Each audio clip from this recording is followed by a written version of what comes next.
Hello friends, स्वागत है आपका हमारे चैनल पायोनियर एजुकेशन एकेडमी में। आज हम इस वीडियो में दिल्ली के सुल्तानों के बारे में अध्ययन करने जा रहे हैं।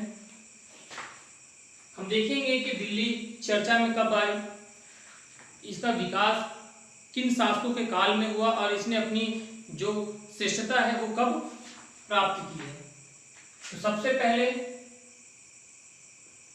12वीं सदी के मध्य में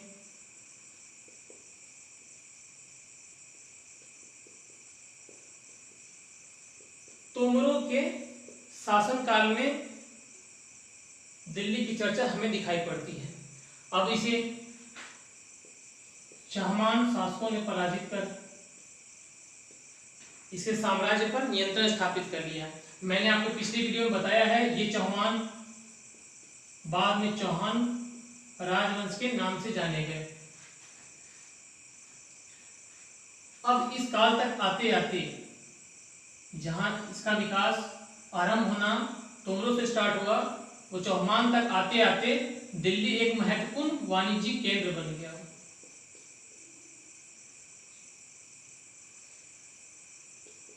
वाणिज्यिक केंद्र के रूप में विकसित होता चला गया। अब हम देखेंगे यहाँ पर हमारा जो अगला टॉपिक है, जो मुख्य बिंदु हम पढ़ने जा रहे हैं वो है दिल्ली सल्तनत की स्थापना। तो पिछले वीडियो में मैंने आपको बताया था कि पृथ्वीराज तृतीय को मोहम्मद गौरी से हार का सामना करना पड़ता है और मोहम्मद गौरी यहाँ पर अपने गुलाम कुतुबुद्दीन ऐबक को साम्राज्य सौंपकर वापस अपने क्षेत्र पर लौट जाता है। क्षेत्र में अब यहाँ का शासक कुतुबुद्दीन ऐबक है, जो कि मोहम्मद गौरी का गुलाम है। यहाँ से दिल्ली सल्तनत की स्थापना की शुरुआत होती है।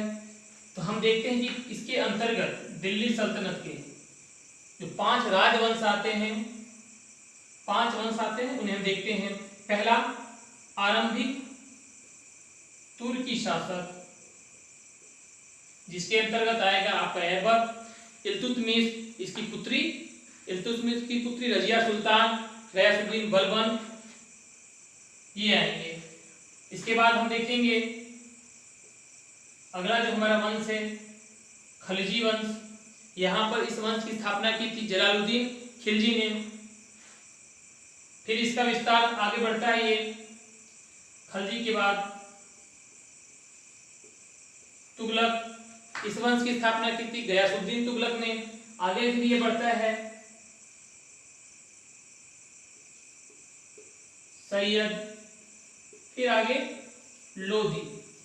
सैयद की वंश की स्थापना की थी खिलजी खान ने और लोधी वंश की स्थापना की थी बहलोल लोधी ने। तो हम ये देखते हैं कि इन वंशों के अंतर्गत दिल्ली सल्तनत और इसका साम्राज्य हमें दिखाई पड़ता है। तो चलिए हम अब अगले टॉपिक की ओर बढ़ते हैं, जो हमारा टॉपिक का नाम है दिल्ली के सुल्तानों के बारे में जानकारी। अब हम जानकारी लेते हैं दिल्ली के सुल्तानों के बारे में। सुल्तानों के बारे में तो अभी तक हम एक परंपरा देख रहे हैं, एक ट्रेडिशन देख रहे हैं कि कोई भी शासक या किसी के बारे में हमें जानकारी लेनी है, अभिलेख, सिक्के, स्थापत्य, जिनमें भवन निर्माण वगैरह आते हैं, ये सब हमें पारंपरिक रूप से चलते दिखाई पड़ रहे हैं। इसमें एक नया चीज जुड़ता है, वो है तारीख। इसका जो उल्लेख है हमें इस शासन के अंतर्गत, इस सल्तनत के अंतर्गत दिखाई पड़ता है। तो यह अरबी भाषा में लिखा जाता था शासन के अंतर्गत, शासक के अंतर्गत। इसे लिखने वाले लोग कौन कौन थे? सचिव, प्रशासक,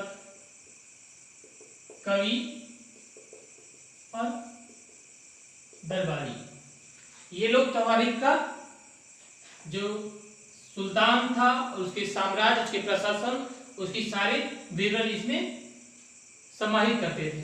तो हमें जो एक चीज यहाँ दिखाई पड़ती है वो ये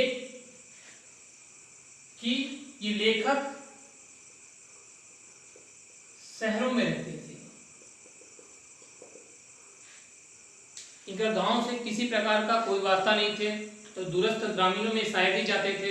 ऐसे में इनका जो रचना है, इनकी जो लेखन है, वो सिमटी होती थी शहरों के दायरे में, शहरों तक ही ये सीमित हुआ करते थे। दूसरा, इनका जो लेखन था वो मुख्यतः इस आशा में होता था कि उन्हें राजा से इनाम और इकराम की प्राप्ति होगी। तीसरी बात, अब ये वंशानुगत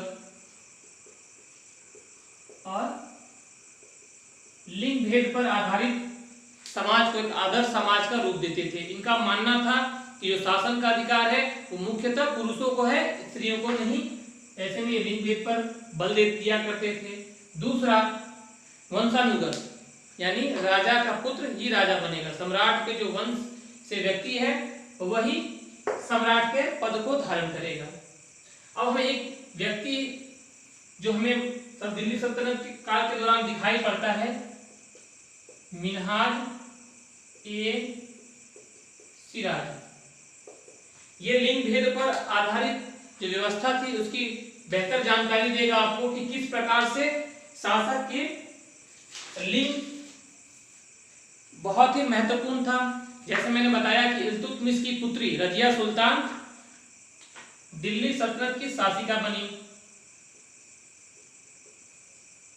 मिन्हाज ए सिराज ने अपने रचना में इस बात को स्वीकारा है कि रजिया अपने भाइयों में कुशल नेतृत्वकर्ता, सैन्य संगठन को संभालने की बेहतर जानकारी, राजनीतिक कूटनीतिज्ञ थी, फिर भी उस शासिका के रूप में ये इसे स्वीकार नहीं करता। क्यों? यहाँ उसका लिंग उसके इन सब गुणों पर भारी पड़ जाता था। अब हम आगे बढ़ते हैं। हमारा जो अगला टॉपिक है, दिल्ली सल्तनत का विस्तार गैरिसन शहर से साम्राज्य तक। कहां से? गैरिसन शहर से साम्राज्य तक। हम 13वीं सदी के आरंभ में देखते हैं कि दिल्ली सल्तनत का साम्राज्य था वो मुख्यतः जिन भी क्षेत्रों में हुआ करता था वो एक गैरिसन शहर, यानी हर एक शहर में ये अपना केंद्र स्थापित कर देते थे, इसी किलाबंदी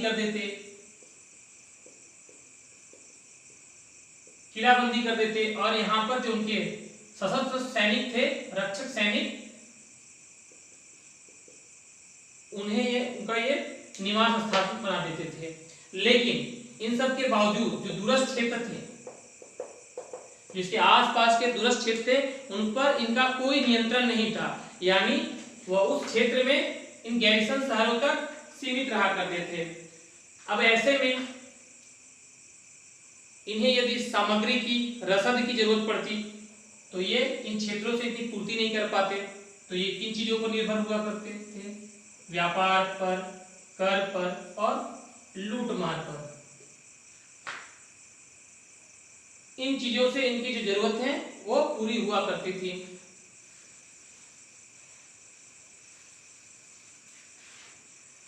अब दिल्ली सल्तनत के अंतर्गत यदि बंगाल में इन्होंने गैरिसन स्थापित कर भी लिया, सिंध में भी स्थापित कर लिया, तो इन्हें जो समस्या का समाधान,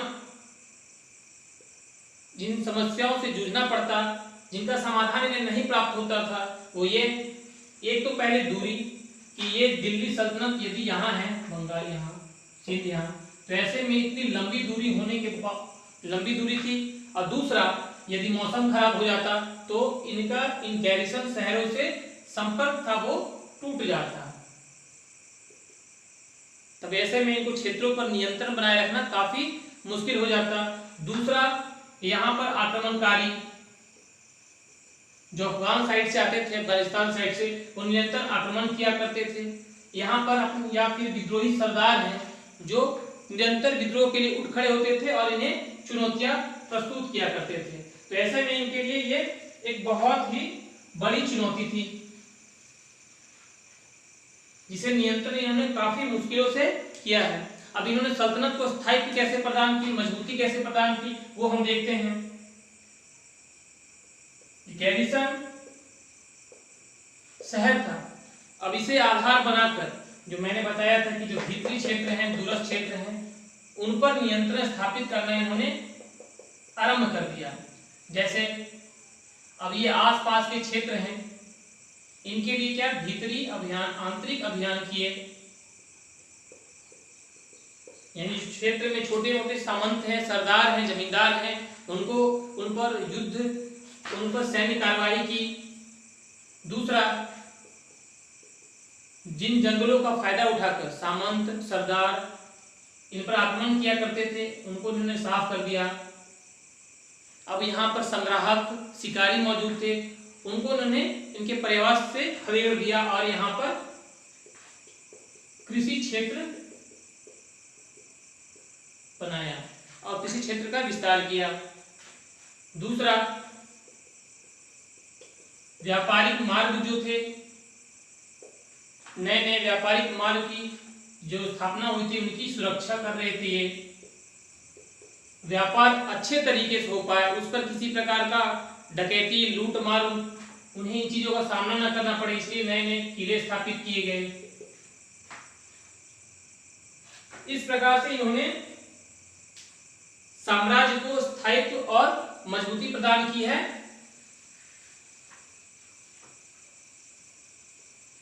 अब हम देखते हैं कि जो दिल्ली सल्तनत थी, इनकी आरंभिक सेना थी, शुरुआती सेना वो काफी कमजोर थी।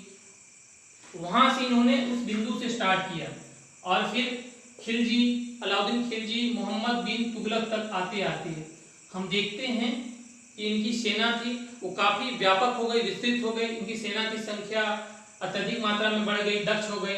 इसके बलबूते पर आपने देखा होगा कि अलाउद्दीन खिलजी ने लगभग भारत के जो भारतीय उपमहाद्वीप के क्षेत्र थे उन पर नियंत्रण स्थापित किया और एनबीटी मोहम्मद बिन तुगलक तक ने इसका विस्तार दक्षिण तक कर लिया था। तो किसके बल पर? अपनी सेना के बल पर। अब एक निर्माण कार्य देखते हैं। जो दिल्ली सल्तनत के सुल्तान थे, उसमें से एक कुतुबुद्दीन ऐबक ने कुव्वत अल इस्लाम मस्जिद का कुव्वत अल इस्लाम मस्जिद का निर्माण किया, जिसे हम आज लोकप्रिय रूप में कुतुब मीनार के नाम से जानते हैं। इसकी स्थापना की शुरुआत थी वो ऐबक ने की थी। फिर बाद के शासक जिसमें इल्तुतमिश और फिर फिरोज तुगलक, इसने उस स्थापना को अपने चरम सीमा पहुंचाया है, अपने इसे पूर्ण कराया है। यानी जो अधूरा काम ऐबक छोड़कर गया था उसे पूरा कराया इल्तुतमिश ने, और आगे का जो कार्य है उसे फिरोज तुगलक ने पूरा कराया। अब हम एक और मस्जिद का नाम देखते हैं, मोठ की मस्जिद। मोठ की मस्जिद का निर्माण कराया था सिकंदर लोदी के मंत्री ने। तो हम यहाँ देख रहे हैं कि इन मस्जिदों का निर्माण ये शासक कर क्यों रहे हैं। सबसे पहली बात, ये इन मस्जिदों का निर्माण था वो सल्तनत में आरंभ हो गया था, यानी ये आरंभिक समय था इन मस्जिदों का निर्माण का। तो हम इनके पीछे ये जो शासकों के उद्देश्य हैं उनको देख लेते हैं। इनके उद्देश्य पहले, ये स्वयं को इस्लाम और मुस्लिमों के रक्षक के रूप में दर्शाना चाहते थे, मस्जिदों का निर्माण करके इस्लाम के और मुसलमानों के रक्षक के रूप में। दूसरा, और हम जानते हैं कि इस्लाम में भिन्न भिन्न जो व्यक्ति इस्लाम में सम्मिलित होता था और उसकी पृष्ठभूमि थी अलग अलग थी, ऐसे में उनको एक समुदाय के रूप में इकट्ठा करना, इसके लिए ये मस्जिद एक प्रभावकारी भूमिका और निभाता था। तो ये कारण था मस्जिदों के निर्माण का। अब हमारा जो अगला टॉपिक है वो है खलजी और तुगलक वंश।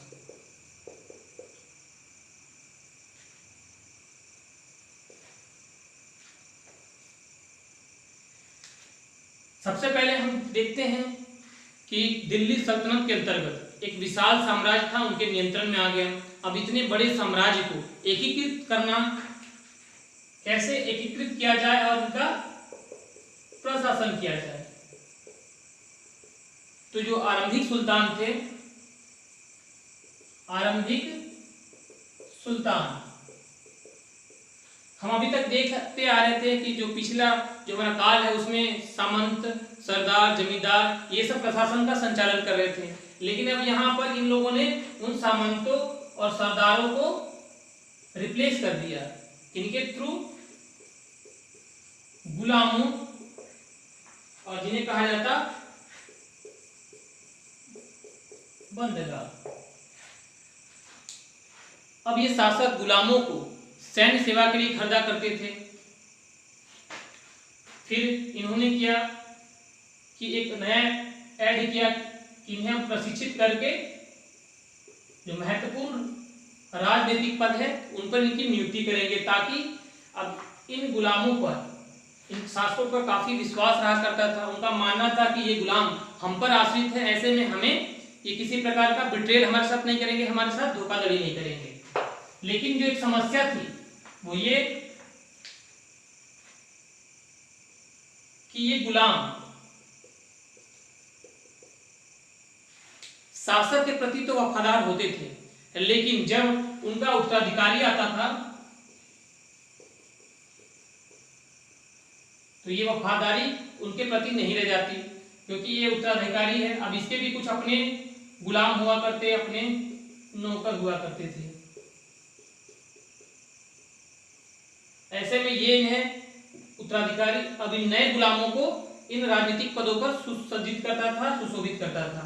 तो ऐसे में जो इनके पुराने जो गुलाम थे और इनके बीच टकराहट का भाव हमेशा मौजूद रहता था। यानी ये अब राजनीतिक षड्यंत्र का एक यहाँ पर संभावना बनते चला गया इन दोनों के बीच में। दूसरा एक कि अब जो उच्च वर्ग के लोग थे वो इस बात से काफी नाखुश हो गए कि जो जितने भी गुलाम वर्ग के लोग हैं उन्हें अब इन पदों पर नियुक्त किया जा रहा है, हमारी कोई गिनती नहीं रह गई। तो ऐसे में विद्रोह हमें भी अनेक दिखाई पड़ेंगे आगे के काल में।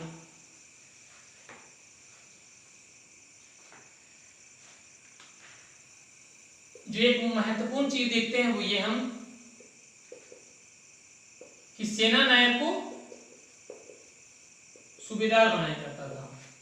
यानी जो गुलाम थे, कोई राजनीतिक पद पर उनको नियुक्त कर दिया जाता, या कोई एक सेना को जो नियंत्रण करता है सेना नायक, उसको एक क्षेत्र को दे दिया जाता था और उसे कहा जाता है कि आप इसका व्यवस्था भी संभालो, प्रशासनिक व्यवस्था, कानून व्यवस्था है जो संभालो, और उसे नाम दिया जाता था सूबेदार। तो इस पद का जो इस काल में हम नामांकन देखते हैं वो ये इक्तादार, या इन्हें मुक्ति कहा जाने लगा, और जो क्षेत्र था उसे नाम दिया जाने लगा इक्ता।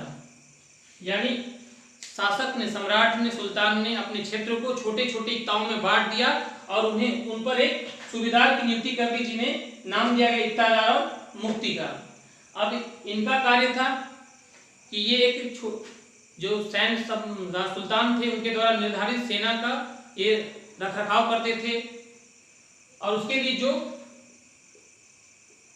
व्यय होता था उसके लिए राजस्व की वसूली उस क्षेत्र से किया करते थे। हम एक जो चीज यहाँ पर देखते हैं जो पारंपरिक काल से परिवर्तन के रूप में हमें दिखाई पड़ता है वो ये, हमने देखा था कि सामंत और जमींदार ये वंशानुगत हुआ करते थे, लेकिन अब इक्ता का जो पद था ये वंशानुगत नहीं था, वंशानुगत नहीं है। इसका इनका समय समय पर स्थानांतरण होता चला जा रहा था। ये व्यवस्था थी दिल्ली सुल्तानों के द्वारा लगातार चलाई जा रही थी। अब इसमें जो शक्ति है वो हमें देखने मिलती है अलाउद्दीन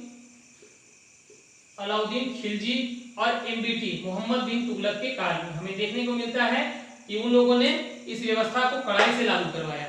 और दूसरा, एक लेखा अधिकारी की नियुक्ति कर दी।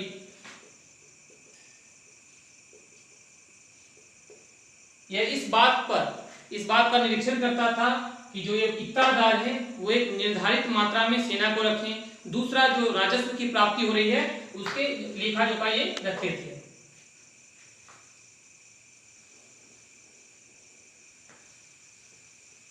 अब जो सामंत धीरे धीरे जब इनका अलाउद्दीन खिलजी या ये जितने सुल्तान हैं इनका दूरस्थ क्षेत्रों में नियंत्रण स्थापित हुआ, तो उस वहां रहने वाले सामंत जमींदार जो वहां रह रहे थे, राजस्व वसूली कर रहे थे, वहां का प्रशासनिक व्यवस्था का संचालन कर रहे थे, ऐसे में ये अधिकार इनसे छीन लिया गया। राजस्व वसूली का अधिकार उनसे छीन लिया गया। दूसरा, अब ये निर्धारित कर दिया गया कि अब सामंतों को भी, जमींदारों को भी राजस्व कर देना पड़ेगा, जिससे अब तक उनको मुक्ति प्राप्त थी, अब उन्हें कर का भुगतान करना पड़ेगा। तो सामंत और ये सामंत जमींदार इन्होंने क्या किए थे, जो पुराने सामंत थे अब वो राजा के अंतर्गत ही एजेंट के रूप में काम करने लगे और राजस्व को इकट्ठा कर कर राजकोष में पहुंचाने लगे। अब ये जो कर था उसको निर्धारित करने का जो माध्यम था वो ये जमीन की पैमाइश की जाती थी और एक कर निर्धारित कर दिया जाता था। हम यहाँ पर कर के 3 प्रकार देखते हैं। पहला, खराज, यह लगता था कृषि उपज पर। कृषि उपज का कितना लिया जाता, तो 50% कुल उपज का निर्धारित कर दिया गया था कि आपको ये खराज देना है। दूसरा, आपको देना है घरों पर। तीसरा, आपको देना है मवेशी पर। ये इन प्रकार 3 प्रकार के कर लगाए जाते थे। अब हम देख रहे हैं, मैंने बताया आपको कि बंगाल और सिंध इन पर नियंत्रण को लेकर इन्हें एक समस्या का समाधान करना पड़ रहा था। लगातार यहाँ पर बाह्य आक्रमणकारी थे, वो आक्रमण कर दिया करते थे। और दूसरा, यहाँ जो विद्रोही सरदार है वो समय समय पर विद्रोह किया करते थे। तो हम देखते हैं यहाँ पर हमें 2 शासक का हम जो उनके द्वारा बनाई गई रणनीति है, स्ट्रेटजी है, वो हम देखते हैं कि उन्होंने इस समस्या के समाधान के लिए किन किन प्रकार की रणनीतियां अपनाई हैं, तो वो हम देख लेते हैं। तो ये शासक कौन कौन से हैं? 2, अलाउद्दीन और दूसरा MBT, मोहम्मद बिन तुगलक। तो अलाउद्दीन के काल में 99, 1300 और एक ड्यूरेशन हो गया 1302 से 1303। इन 2 बार मंगोलों के द्वारा आक्रमण किया गया, तो जिसका इसने बखूबी सामना किया और एक बड़ी सी स्थायी सेना बना ली ताकि मंगोल आक्रमण से इसे किसी प्रकार का खतरा ना हो। दूसरा, यहाँ पर हम देखते हैं कि जो शुरुआती वर्षों थे जब मंगोल द्वारा आक्रमण किया गया इसके शुरुआती शासनकाल में, तो इसने उस पर विजय प्राप्त की, उन्हें युद्ध में हरा दिया। इसके आत्मविश्वास का हम जो एक पहलू देखते हैं वो ये, इसने न सिर्फ मंगोल आक्रमण से स्वयं की रक्षा की, अपितु उनके क्षेत्र पर जो ट्रांस ओशियाना का क्षेत्र था जहां पर मंगोल का शासन था, उस पर आक्रमण करने की इसने योजना तक बना डाली कि हम क्या करेंगे, हम सिर्फ रक्षा नहीं करेंगे अपितु उनके क्षेत्र पर आक्रमण करके उन पर नियंत्रण करेंगे। सेकंड पॉइंट देखते हैं हम, इसने सीरी नामक गैरिसन शहर बनाया, नया शहर बनाया गैरिसन, जबकि इसने किसी प्रकार का कोई नया गैरिसन शहर नहीं बनाया, अपितु एक दिल्ली, एक पूना, एक पुराना शहर था। इसने आदेश जारी कर दिया कि यहाँ के जो भी निवासी हैं वो ये दिल्ली को शहर को खाली करें और जो दक्षिण भारत में दौलताबाद है वहां चले जाएं, और जो स्पेस बच गया वो इसने खाली शहर में सैनिकों को स्थापित कर दिया। तो इसकी वजह से इसे निवासियों का है विरोध का भी सामना करना पड़ा। तीसरा पॉइंट हमारा है, अब इतनी बड़ी सेना हो गई, अब इन्हें वेतन भी देना होगा, तो ये वेतन दिया जाता नकद। अब इसके लिए समस्या हो गई कि इतनी बड़ी सेना को नकद वेतन देने से राजकोष पर काफी बोझ पड़ सकता है। तो इसके समाधान के लिए इसने जो वस्तुओं की कीमतें हैं उसको नियंत्रित कर दिया। लेकिन वहीं हम यहां देखते हैं कि कीमतों पे कोई नियंत्रण नहीं। इसने क्या किया, टोकन मुद्रा और सांकेतिक मुद्रा का संचालन किया। यानी जो कीमती धातु थे, चांदी, सोने, इनको क्या किया, बंद करवा दिया इनके सिक्कों को, और कहा कि अब से हमारे शहर में तांबे के सिक्के चलाए जाएंगे। लेकिन इसका इसे खामियाजा भुगतना पड़ा, क्योंकि लोगों के द्वारा जो सोने और चांदी के धातु थे उन्हें अपने पास रख लिया गया और ये तांबा का धातु था उनके नकली सिक्के बनाकर चलाया गया। तो इसे राजकोष का काफी नुकसान सहना पड़ा। अब इनके लिए जो उपज खाद्यान्न थी उसकी आपूर्ति होती गंगा यमुना घाटी क्षेत्र से। सेम यहाँ पर भी था, लेकिन एक जो परिवर्तन हमें देखने को मिलता है वो ये कि इसके शासन काल में यहाँ अकाल आया और इसके द्वारा उपज की वसूली है वो जारी रखी गई। इससे इसे विरोध का सामना करना पड़ा है, क्योंकि इसके जो वसूली के राजस्व अधिकारी थे उसे अकाल की सूचना शासक को नहीं मिली थी। तो इसने क्या किया था, निरंतर इसे जारी रखा था, तो जिसकी वजह से इसे विद्रोह का सामना करना पड़ा। अब पांचवा है, इसके प्रशासनिक कदम थे वो काफी सफल रहे और इतिहासकार इस बात पर आश्चर्य रखते हैं कि इसने कैसे बाजार को इस प्रकार से नियंत्रित रखा, वस्तुओं को, कीमतों को नियंत्रण में रखा। तो ये एक अचरज का प्रश्न है, जबकि इसके जो सारे प्रशासनिक कदम हैं वो है असफल। यहाँ पर इसने क्षेत्र पर आक्रमण करने की योजना बनाई, वो भी सफल नहीं हुआ। दूसरा, इसने जो शहर का रिप्लेसमेंट किया, ट्रांसफर किया, वो भी सफल नहीं हुआ। टोकन मुद्रा जारी किया, वो भी सफल नहीं हुआ। अकाल की वजह से जो राजस्व को वसूली था ये भी सफल नहीं हुआ। ऐसे में इसके जो प्रशासनिक कदम थे असफल साबित हुए। अब हमारा जो अगला टॉपिक है वो 15वीं तथा 16वीं शताब्दी में सल्तनत।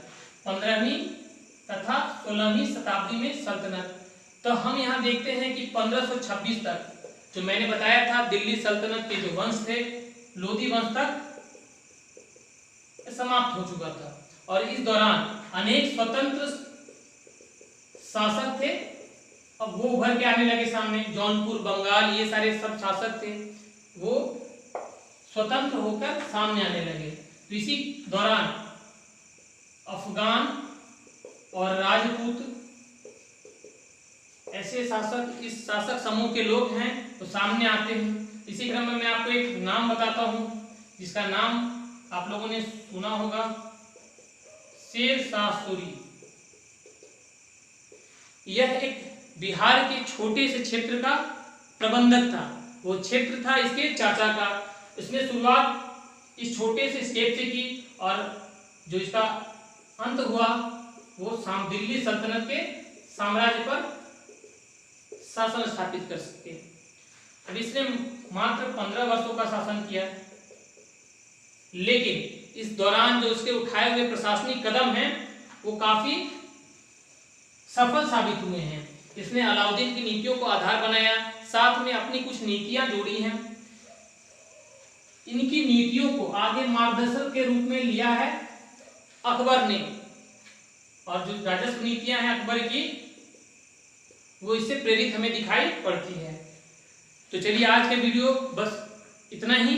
नेक्स्ट वीडियो में मिलते हैं नए टॉपिक के साथ में। Thank you, have a nice day.